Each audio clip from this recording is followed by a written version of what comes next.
Hey there, and welcome to episode 1 of this insurance mini-series presented by Paragon Roofing. My name is Taylor, and I'll be leading each and every episode as we go through this mini-series to continue to give you the tools and the resources that you need to be able to navigate the muddy waters that are property insurance claims process. So this episode is going to be all around making sure that you have proper coverage, and also some really key things to keep an eye out for when it comes to your property coverage. So the big importance to having property insurance is that you can protect and safeguard your financial risk in the event of a loss. So insurance by definition is defined as a transfer of risk. So I'm exchanging monthly premiums in exchange for the insurance company to actually kick in and help me in the event that I have a loss that's covered under that policy. So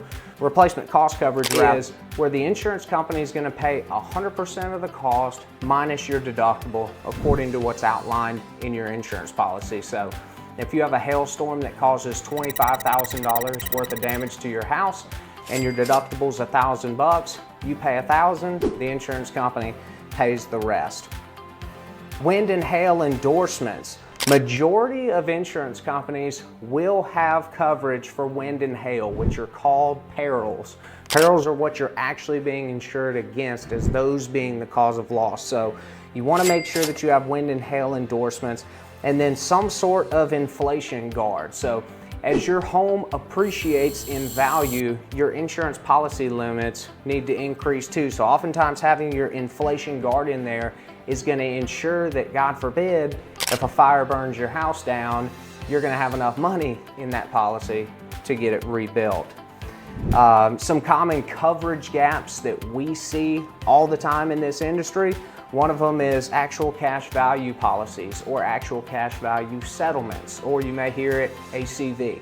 So actual cash value policies are the losses are settled on an actual cash value basis. And how they calculate that, they being the insurance company, is they'll calculate your full replacement cost value, and then they'll deduct the age, and then that is your actual cash value amount, and that's what they pay. So if your roof is halfway through its life, you can expect that the insurance company will probably pay for around half the roof. So actual cash value policies on property claims are a lot more affordable. They're not as expensive as replacement cost value, but if you talk to an agent, they'll show you that it's not that big of a difference to make sure you have replacement cost coverage.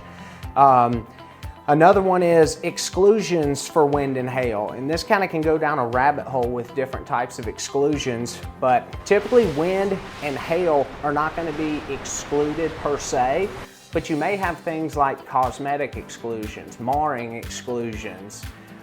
So those types of exclusions could potentially prohibit getting covered on certain losses for different storms.